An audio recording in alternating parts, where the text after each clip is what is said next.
এই পনির দিয়ে কি করবো বলতো, পোস্ত দিয়ে আজকে পনির পোস্ত করবো আজকে। তো চলো কিভাবে কি করছি। তো দেখো আমি কিন্তু কেটে নিয়েছি, তোমাদের দেখাতে পারিনি। তো দেখো আমি কিন্তু হাতে নিয়ে নিয়েছি নুন পরিমাণ মতন, এই যে দিয়ে দিচ্ছি। আর এদিকে দেখো হলুদের গুঁড়ো কিন্তু দিয়ে দিচ্ছি। পনির গুঁড়োকে কিন্তু আমি হলুদ আর নুন কিন্তু পরিমাণ মতন কিন্তু আমি মেখে নিয়েছি। তো এদিকে দেখো তেলটা কিন্তু গরম হয়ে গেছে, আমি কিন্তু দিয়ে দেবো। ভালো করে একটু নেড়ে চেড়ে দেবো। আজকে কিন্তু আমি সকালেই কিন্তু বাজার থেকে এনেছি, তোমাদের বাজার করাটা দেখাতে পারিনি। তো যাই হোক, বাজারে গেলাম, পছন্দ হলো না কোনো মাছ টাছ। তো আমি আজকে দেখো পনির নিয়েছি। তো আমি চিন্তা করলাম যে পনির তো এক দিকে খেতে খেতে কিন্তু ভোর হয়ে গেছি, চলো আজকে কিন্তু পনির পোস্ত করবো।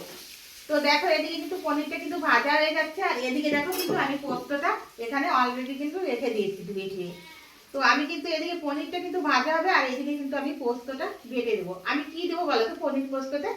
আজকে পনির পোস্ত করবো, তার জন্য কিন্তু আমি দিব আদা আর গোটা জিরা বাটা দেবো কিন্তু, আর কাঁচা লঙ্কা দেবো কিন্তু ছিঁড়ে ছিঁড়ে দেবো। তো চলো দেখো এদিকে কিন্তু আমি বেটে নিয়েছি, অলরেডি কিন্তু বেটে নিয়েছি আদা আর তোমার গোটা জিরাটা কিন্তু বেটে নিয়েছি। আর এদিকে দেখো আমি পোস্তটা দিয়ে দিয়েছি। দেখো বন্ধুরা এদিকে কিন্তু আমি এই যে পোস্ত নিয়ে নিয়েছি, পোস্তটাকে কিন্তু আমি ভালো করে বেটে নেবো। আর এদিকে দেখো কিন্তু পনিরটাও কিন্তু ভাজা হচ্ছে, কিন্তু পোস্তটা বেটে নিয়েছি, আমি কিন্তু এখন তুলে নেব। আমাদের বাড়িতে কিন্তু মিক্সচার মেশিন আছে মশলা করার জন্য, আমি কিন্তু ওতে করি না, আমি কিন্তু এই বাটা মশলাই করি।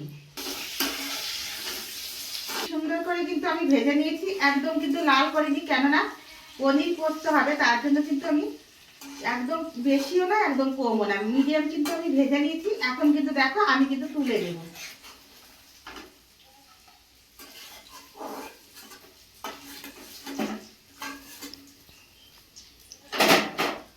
দেখো আমি কিন্তু দেখো একটা দেখো তেজপাতা নিয়েছি, এটাকে কিন্তু ছিঁড়ে দু টুকরো করে দিয়ে দিচ্ছি। আর এদিকে দেখো একটা শুকনো লঙ্কা দিয়ে দিচ্ছি, আর এদিকে কিন্তু গোটা জিরে দিয়ে দিচ্ছি। ভালো করে কিন্তু আমি নেড়ে চেড়ে দিচ্ছি।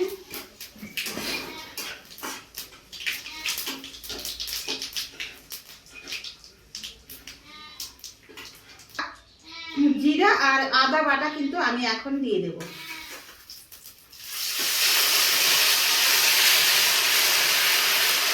আমি কিন্তু হালকা করে কিন্তু একটু শুকনো লঙ্কার গুঁড়া দিয়ে দেবো, হালকা করে কালারের জন্য কিন্তু। আর এদিকে দেখো গোটা জিরার গুঁড়া আমি বেটে দিয়েছি, আবার কিন্তু হালকা করে একটু দিয়ে দিচ্ছি।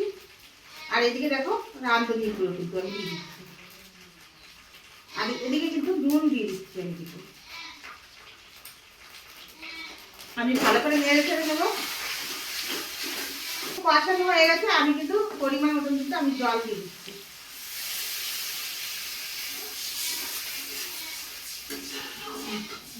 দেখো এদিকে কিন্তু জলটা কিন্তু সুন্দর করে কিন্তু ফুটে গেছে। তো এদিকে দেখো আমি পোস্তটা কিন্তু আগে দিইনি, এখন কিন্তু এই যে দেখো পোস্ত দিয়ে দিচ্ছি। আর এদিকে দেখো পনিরটা এই যে রেখেছি, এটা কিন্তু আমি এখন দিয়ে দেব।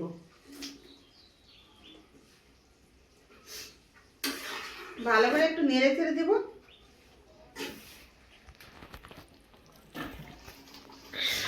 আর এদিকে দেখো লঙ্কা কিন্তু আমি এখন দিয়ে দিচ্ছি।